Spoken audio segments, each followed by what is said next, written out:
خواتین دین کے کیا خوب ہے یہ سلسلہ، دین اور خواتین اعوذ باللہ من الشیطان الرجیم، بسم اللہ الرحمن الرحیم۔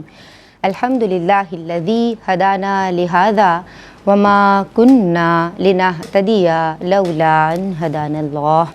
اللہم صلی علی سیدنا ومولانا محمد عدد ما فی علم اللہ صلاۃ دائمۃ بدوام ملک اللہ۔ السلام علیکم ورحمۃ اللہ وبرکاتہ۔ خواتین کی دینی تربیت اور اصلاح کے تعلق سے ARYQ TV کی یہ ایمان افروز کاوش ہے جس کا سرنامہ ہے دین اور خواتین۔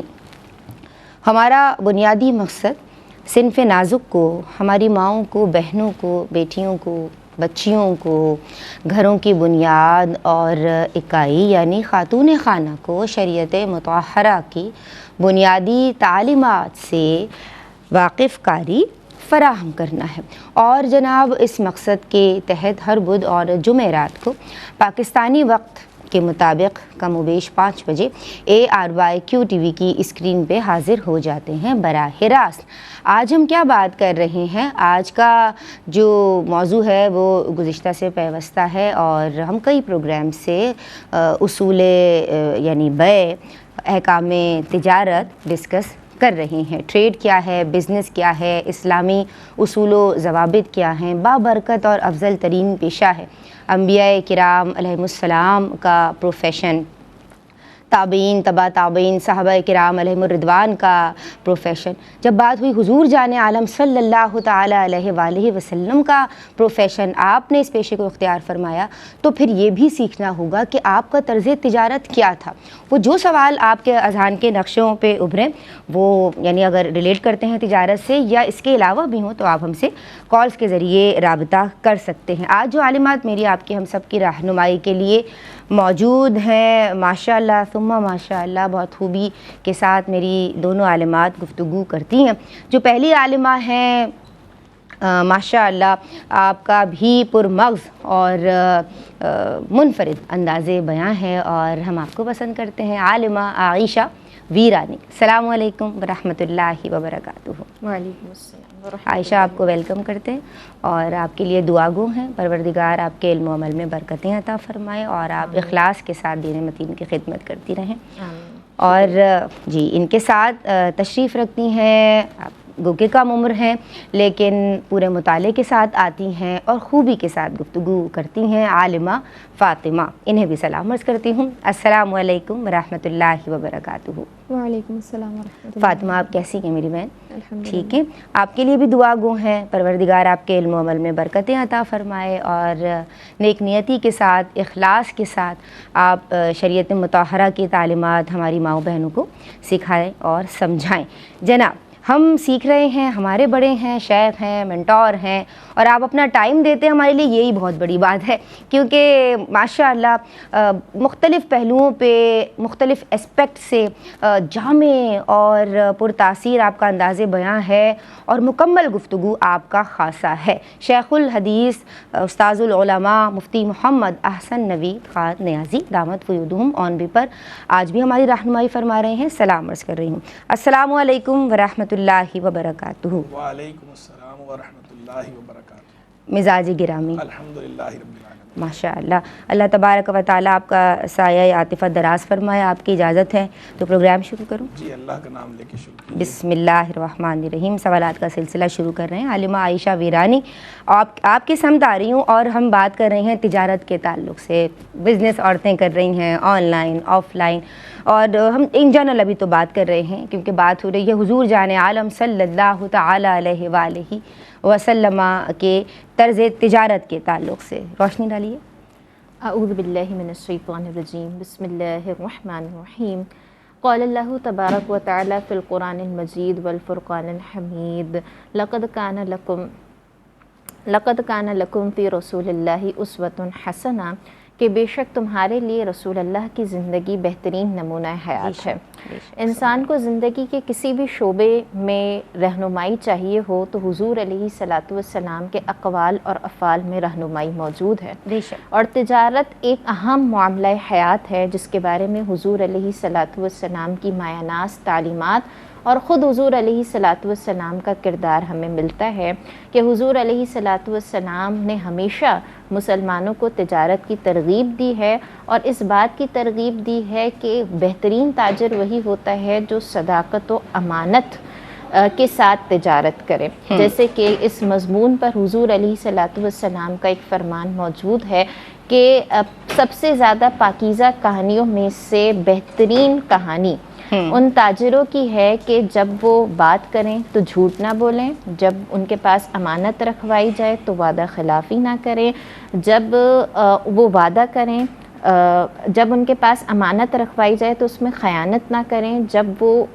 وعدہ کریں تو وعدہ خلافی نہ کریں، جب کسی سے مال خریدیں تو ان کے مال میں عیب نہ نکالیں، جب اپنا مال بیچیں تو اس کی تعریف میں حد سے نہ بڑھیں، اور اگر ان پر کسی کا حساب و کتاب ہو تو اس کو دینے میں ڈھیل نہ کریں، اور اگر ان کا کسی پر حساب و کتاب ہو تو پھر اس میں سختی نہ کریں۔ ٹھیک ہے۔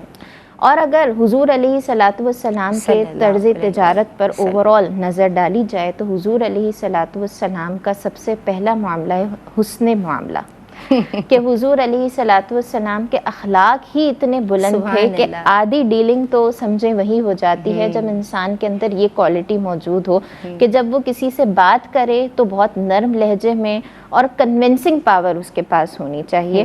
تو اگر ہم بہترین تاجر بننا چاہتے ہیں تو ہمارے اندر یہ کوالٹی ہونی چاہیے کہ ہم کسی سے حسن اخلاق سے پیش آئیں۔ اچھا، آپ کی تو ہر معاملے میں حسن موجود ہے، جی، جو معاملہ دیکھیں وہ حسن سے جو ہے وہ۔ اسی کے ساتھ حضور علیہ الصلاۃ والسلام نے ہمیں اس بات کی طرف راغب کیا کہ امانت داری بہت ضروری ہے، کہ حضور علیہ الصلاۃ والسلام کی جب بعثت نہیں حضور کی ہوئی تھی تو اس سے پہلے ہی عرب کے لوگوں نے آپ کو امین کا لقب دے دیا تھا، اور جب آپ کی بعثت ہوئی، جب آپ نے نبوت کا اعلان کیا، عرب کے لوگ آپ سے آپ کی دشمنی میں مبتلا ہوئے، اس کے باوجود بھی وہ اپنی امانت حضور کے پاس رکھواتے تھے۔ یہاں تک کہ ہجرت جب حضور کرنے لگے مکہ سے مدینہ تو امانتیں ادا کرنے کے لیے حضرت علی رضی اللہ عنہ کو مقرر کیا کہ تم امانتیں دے کر مدینہ آنا، اس سے پہلے نہ آنا۔ اسی کے ساتھ تجارت میں حضور علیہ الصلاۃ والسلام نے دھوکہ دہی سے بچنے کا حکم دیا ہے، کہ حضور علیہ الصلاۃ والسلام ایک مرتبہ غلے کے پاس سے گزر رہے تھے تو غلے پر اپنا دست مبارک پھیرا تو کچھ تری محسوس ہوئی۔ حضور علیہ الصلاۃ والسلام نے مالک سے دریافت کیا کہ یہ تری کس چیز کی ہے، تو اس نے بتایا کہ اس پر بارش ہو گئی تھی۔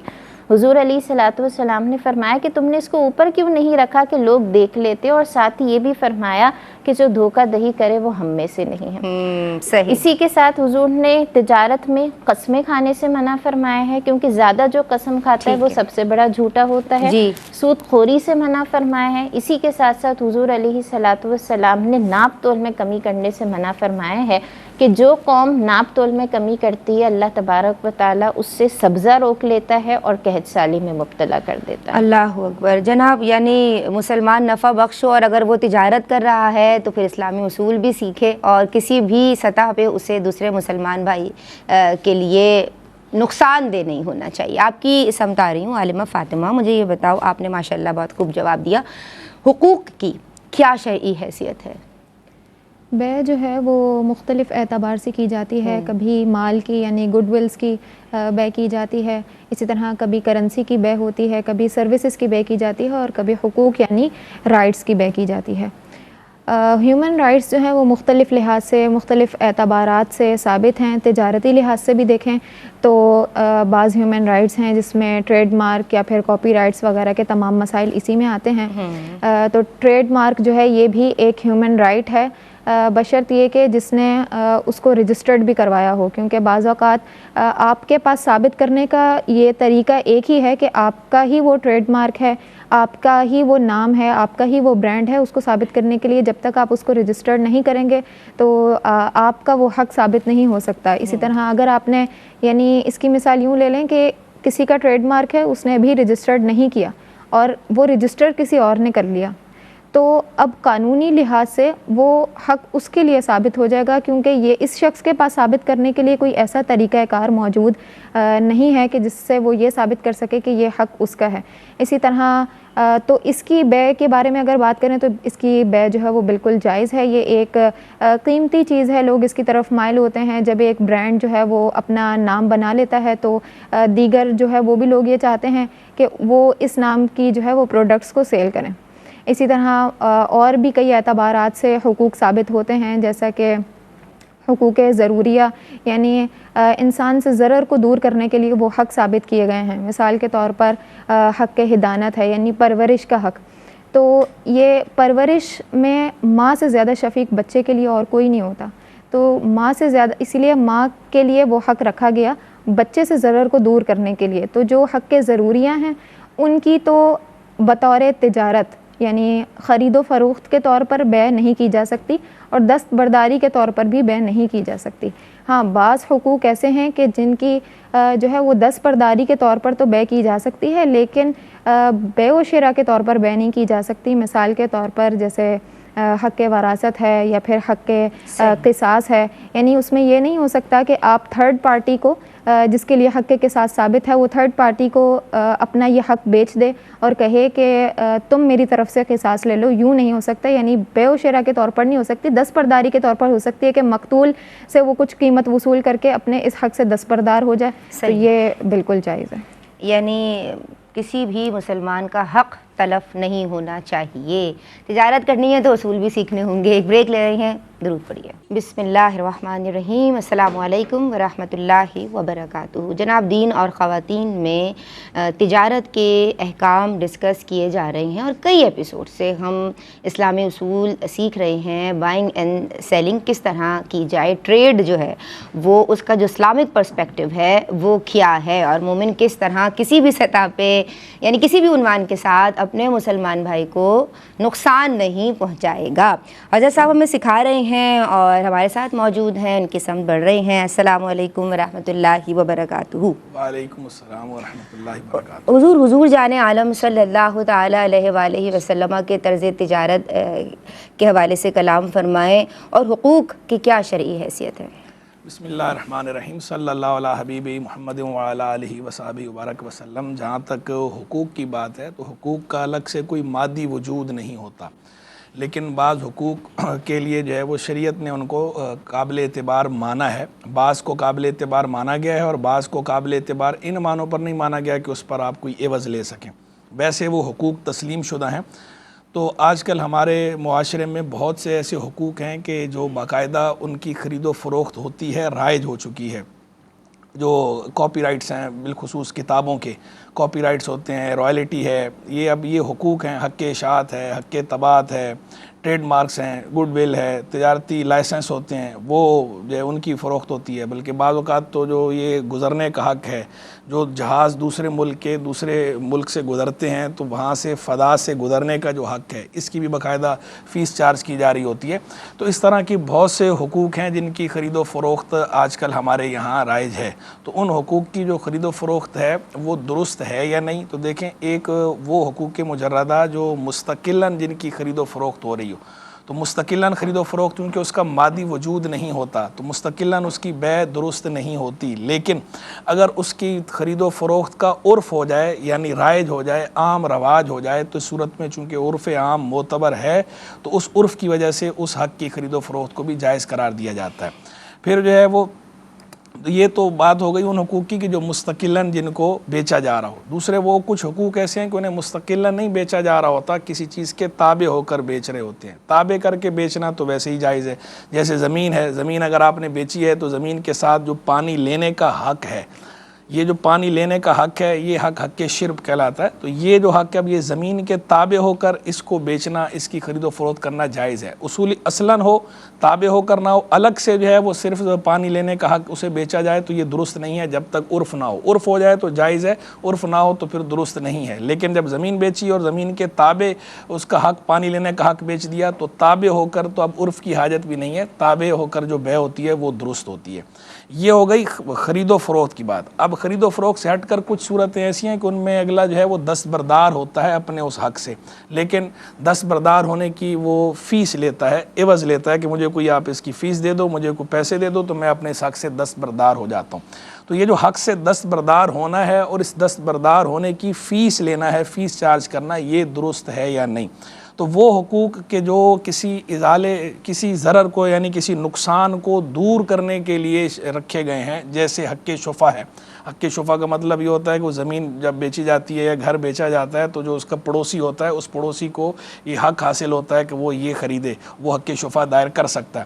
تو یہ جو شفے کا حق ہے، اس طرح کے جو حقوق ہیں چونکہ یہ اصلاً ثابت نہیں ہیں بلکہ نقصان دور کرنے کے لیے ثابت مانے گئے ہیں، تو اس طرح کے حق ہوتے ہیں، ان سے دستبردار ہونے کے لیے فیس چارج کرنا جائز نہیں ہے، درست نہیں ہے۔ کیوں کہ یہ ضرر دور کرنے کے لیے، نقصان دور کرنے کے لیے۔ جب اگلے نے آمادگی ظاہر کر دی فیس لے کر دستبردار ہونے کی، تو اس کا مطلب یہ ہوا کہ سرے سے کوئی نقصان اس میں تھا ہی نہیں، تو لہذا اس کا اپنا حق وہ ختم تسلیم کیا جائے گا۔ تو اس طرح کے جو حقوق ہیں ان کی سے دستبردار ہونے کے لیے فیس چارج نہیں کی جا سکتی، درست نہیں ہے۔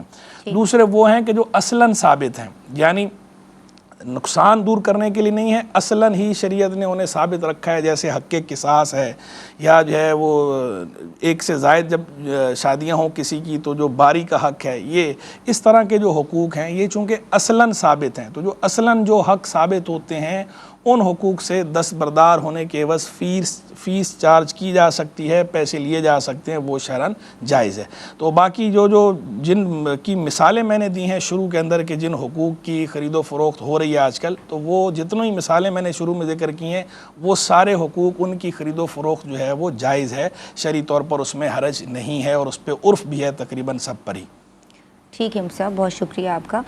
میں عالمہ عائشہ ویرانی آپ کی سمت آؤں گی، اور آن لائن اکثر جو ہے وہ پروڈکٹس بیچے جا رہے ہوتے ہیں، اور اگر آپ ان کی بائنگ کرتے ہیں تو کمپنی کی جانب سے آپ کو ڈسکاؤنٹ بھی آفر کیا جاتا ہے، تو اس کا کیا حکم ہوگا؟ وہ جو ڈسکاؤنٹ آپ لے رہے ہیں یا وہ جو دے رہے ہیں؟ جی، دراصل جب ہم آن لائن شاپنگ کرتے ہیں کسی ویب سائٹ کے تھرو یا ایپ کے تھرو، کوئی کمپنی ہوتی ہے تو کمپنی کی یہ پالیسی ہوتی ہے کہ اگر آپ نے مخصوص رقم تک ہم سے شاپنگ کی تو آپ کو ایک کوپن کوڈ دے دیا جاتا ہے کہ آپ نیکسٹ ٹائم جب بھی ہم سے خریداری کریں گے تو اصل قیمت کے آنے پر جب آپ یہ کوپن کوڈ اپلائی کریں گے تو آپ کو ڈسکاؤنٹ ملے گا، کچھ % ڈسکاؤنٹ ملے گا، تو اس ڈسکاؤنٹ کی قیمت پر جو ہے وہ آپ خریداری کر سکتے ہیں۔ یہ بالکل جائز ہے کہ اگر کمپنی کی طرف سے آپ کو اس طریقے کا کوئی کوپنز ملیں اور کوپن کوڈ اپلائی کر کے آپ ڈسکاؤنٹ لینا چاہیں تو یہ بالکل جائز ہے، کیونکہ اس میں دونوں کی طرف سے رضامندی ہے، بائی یعنی بیچنے والے کی طرف سے بھی، مشتری یعنی خریدنے والے کی طرف سے بھی۔ بائی کی مرضی ہے کہ وہ اپنی چیز کو زیادہ ریٹ میں بیچے یا کم ریٹ میں بیچے۔ اس کی مثال یوں ہی سمجھیں کہ جیسے ہم آف لائن شاپنگ کرتے ہیں، مارکیٹ میں جا کے باقاعدہ شاپنگ کرتے ہیں، تو ہم دکاندار سے بارگننگ کرتے ہیں، وہ ایک قیمت کہتا ہے لیکن ہم کم کراتے کراتے کم قیمت میں اس سے مال خریدتے ہیں، تو وہ اس کی مرضی ہے کہ اس نے اپنے جو ریٹس بتائے تھے اس سے کم قیمت میں بیچا، اس کو پتہ ہے کہ وہ اس چیز میں کتنا نفع کما رہا ہے۔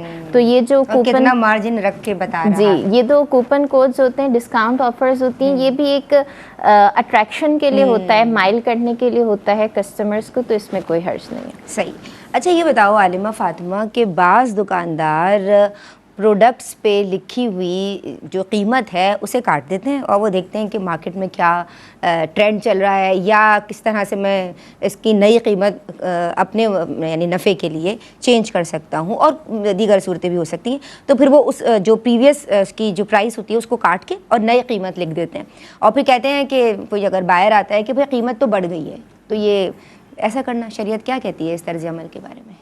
اگر وہ کوئی برانڈ پروڈکٹ ہے اور چاہے وہ لوکل شاپ میں آئے یا کہیں پر بھی، تو برانڈ جو ہے وہ ایک قیمت جو ہے وہ اس کی پہلے سے بتا دیتا ہے، تو جو قیمت برانڈ کی طرف سے فکس ہے اس کو کاٹ کر اپنی طرف سے قیمت لکھ دینا اور یہ کہنا کہ یہ اس قیمت جو ہے وہ بڑھ چکی ہے، تو یہ تو شرعی طور پر جائز نہیں ہے اور اللیگل بھی ہے۔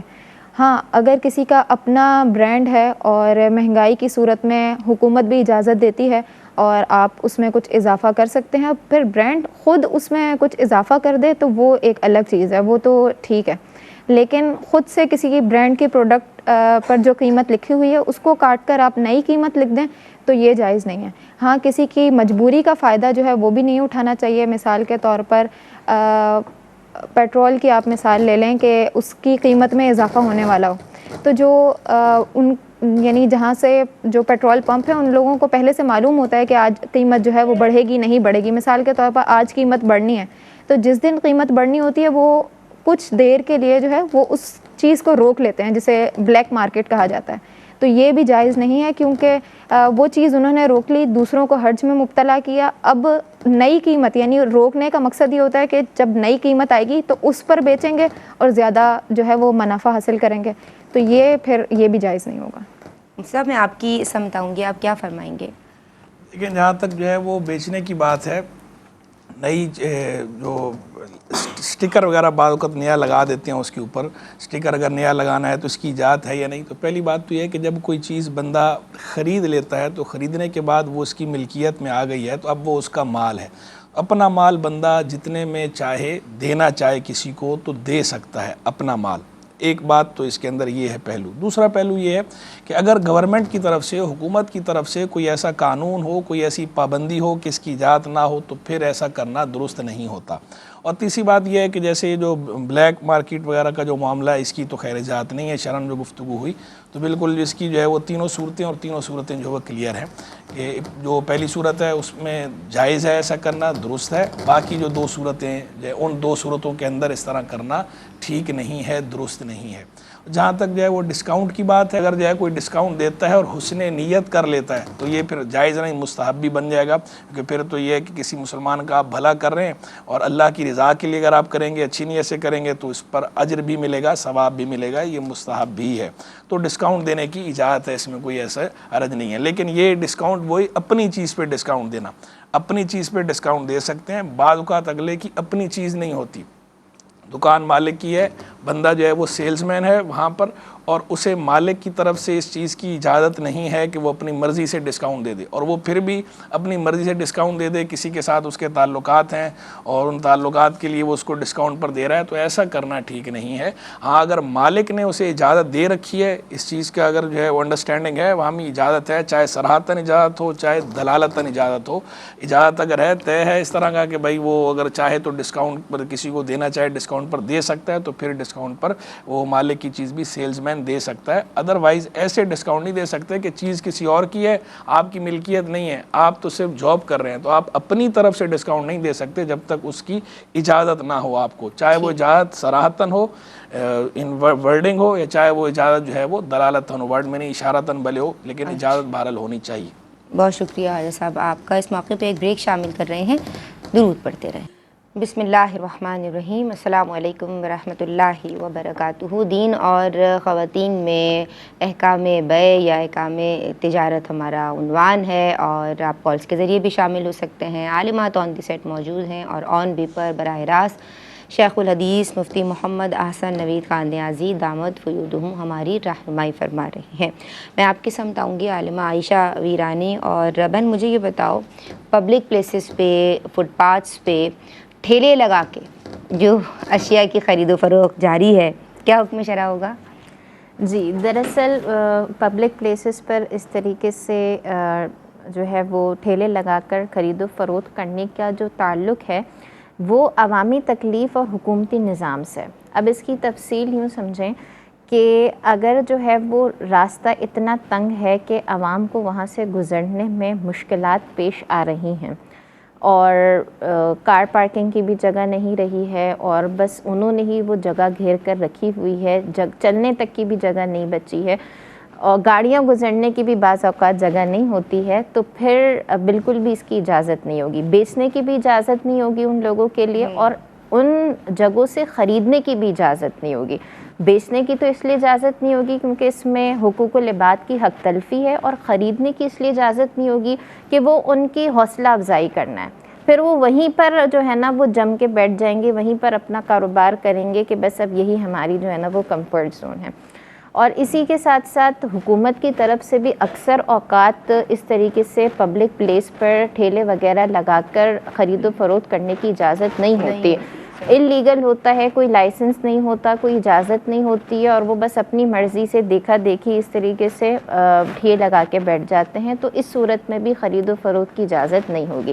ہاں، کچھ ایسی جگہ ہوتی ہیں جو مخصوص اسٹریٹ شاپنگ کے لیے ہی ہوتی ہیں یا اسٹریٹ فوڈ کی مخصوص جگہ ہوتی ہیں، تو وہاں سے خرید و فروخت کرنا بالکل جائز ہے، یا پھر راستہ اتنا کشادہ ہو کہ لوگوں کے گزرنے کی بھی جگہ ہو، گاڑیوں کے گزرنے کی بھی جگہ ہو، کسی کو کوئی تکلیف نہیں ہو رہی ہے، پلس حکومت کی طرف سے بھی وہاں پر جو ہے وہ ٹھیلے لگا کر خرید و فروخت کرنے کی اجازت ہو، یا کم از کم کسی نے کوئی اپنے طور پر لائسنس وغیرہ کا انتظام کیا ہو، تو پھر اس طرح پبلک پلیسز پر ٹھیلے لگا کر خرید و فروخت کرنے کی اجازت ہوگی، ورنہ نہیں ہوگی۔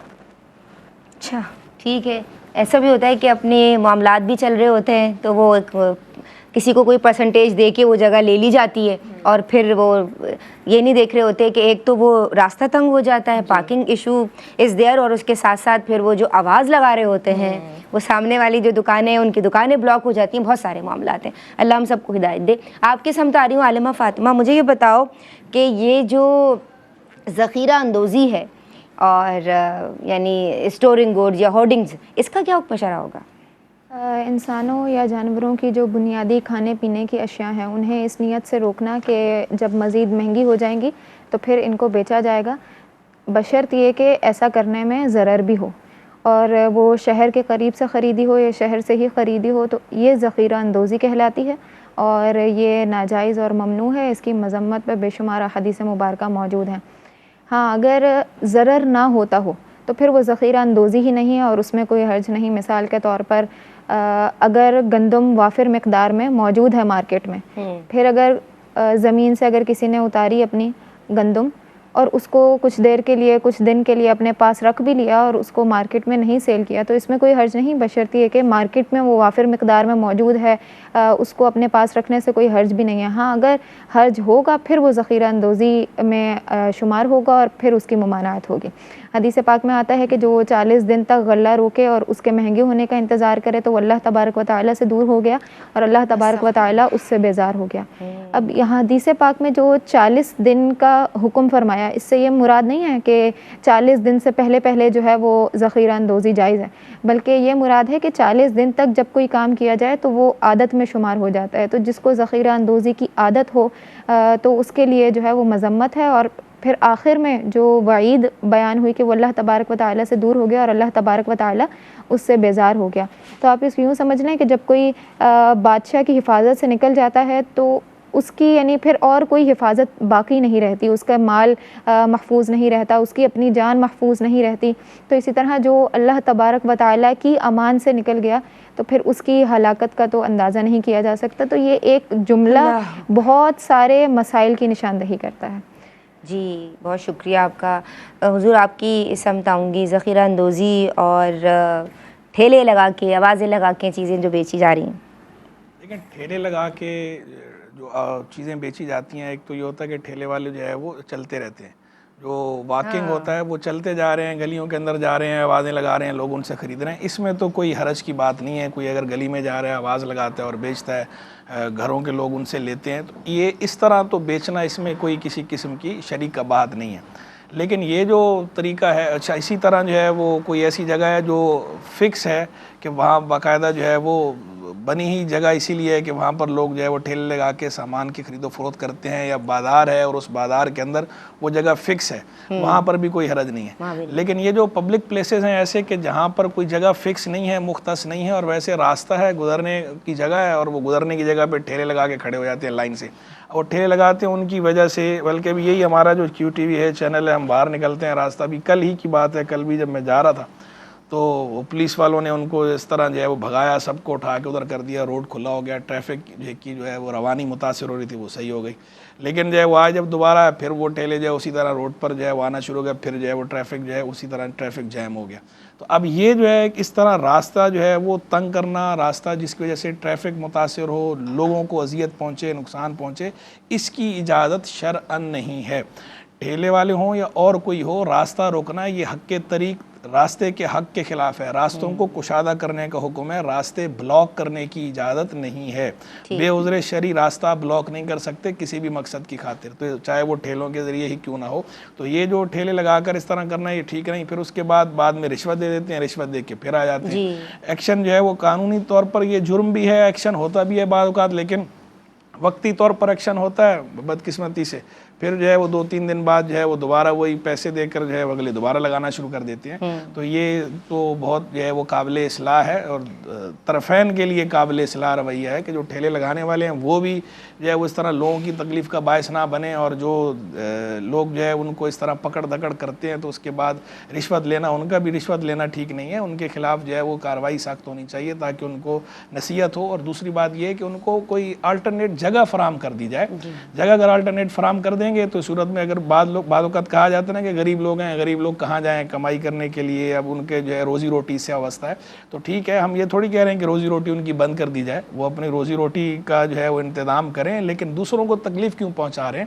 ایسی جگہ پر کریں کہ جہاں دوسروں کو تکلیف نہ پہنچے, وہاں بھی چیزیں بکیں گی. جو آپ کے مقدر میں ہے رزق وہ آپ کو مل کے رہنا ہے. تو اس طرح لوگوں کے لیے تنگی کا باعث نہ بنے, لوگوں کے لیے لوگوں کو نقصان نہ پہنچائیں. جو اکثر کہا کرتا ہوں نا کہ نفع بخش ہونا چاہیے. ایمان والا مسلمان جو ہے, مومن جو ہے وہ نفع بخش ہوتا ہے, دار مدر نہیں ہوتا. نقصان پہنچانے والے نہ بنے, نہ خود نقصان اٹھائیں اور نہ کسی دوسرے کو نقصان پہنچائیں. اس طرح اپنی عزت بھی دو پہ لگتی ہے, پھر پیسے بھی دینے پڑتے ہیں.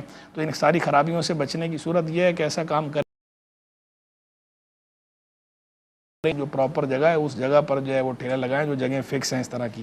یا جو پھیری لگاتے ہیں گلیوں کے اندر اس طرح جا کر, اس پہ کوئی ممانعت نہیں ہے. جن گلیوں کے اندر اجازت ہے اس طرح جانے کی تو وہاں پر ٹھیک ہے, اس طرح ٹھیلا لگا, وہاں پر آپ اس طرح پھیری لگائیں اور جو ہے اس کی خرید و فروخت کریں. ٹھیک ہے صاحب. عالمات ہمارے ساتھ موجود ہیں, کیا پیغام دیجیے گا؟ پیغام یہی ہے کہ اگر کوئی تجارت کی فیلڈ میں انٹر ہونا چاہتا ہے تو اس سے پہلے تجارت کے جو پروز اینڈ کونز ہیں اور جو اس کے مسائل ہیں وہ ضرور سیکھیں, اور جو حضور علیہ الصلوۃ والسلام کی طرز تجارت ہے اس کو ریڈ کرنے کے ساتھ ساتھ عمل کرنے کی بھی کوشش کریں. تو انشاءاللہ اللہ تبارک و تعالی مزید برکتیں اور وسعتیں عطا فرمائے گا. ماشاءاللہ. عالمہ فاطمہ, اگر کوئی خاتون جو ہے وہ تجارت کرتی ہیں تو وہ اس بات کا ضرور خیال رکھیں کہ دیگر معاملات میں توازن برقرار رہے. کسی کی حق تلفی نہ ہو, وہ خواہ والدین ہو, شوہر ہو, اولاد ہو, تو دیگر معاملات میں بھی توازن برقرار رکھا جائے. صاحب کیا پیغام دیجیے گا؟